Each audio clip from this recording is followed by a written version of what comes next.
Hello everyone, welcome back to my channel. As I promised, I wanted to show you this case as a follow-up on the previous case we saw arachnoid cysts. Here we are just going to see an arachnoid web. So again, as I discussed previously, how we define this is a T2 sequence. We see that all these CSF is in the spinal canal is bright. We see the fat is bright, so this is a T2 sequence and this is a spinal cord.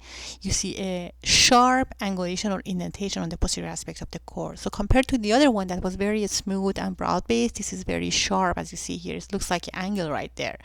So again, anterior displacement with this sharp angle, and if you just look closely, there are like probable multiple disc protrusion at this level with this mass effect overall causing additional areas of abnormal cord signal at these levels.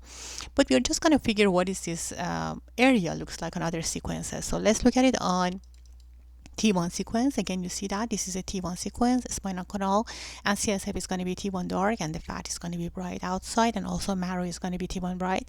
So you see that there is some sort of sharp, again, indentation on the dorsal aspect of the thoracic cord right there. So it looks like very different from the previous entity I showed you.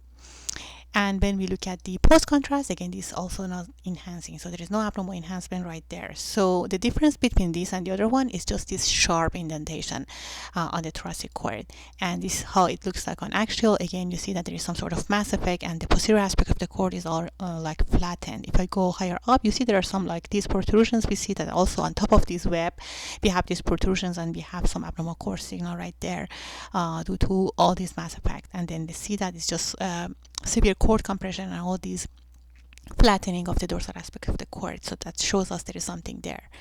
So basically, just remember again, as I mentioned on a previous video, we have three differentials for this entity. Is this thoracic arachnoid web, or it's going to be arachnoid cyst, or it's going to be ventral cord herniation. And this is, which is called a scalpel sign, is a very good characteristic look for thoracic web.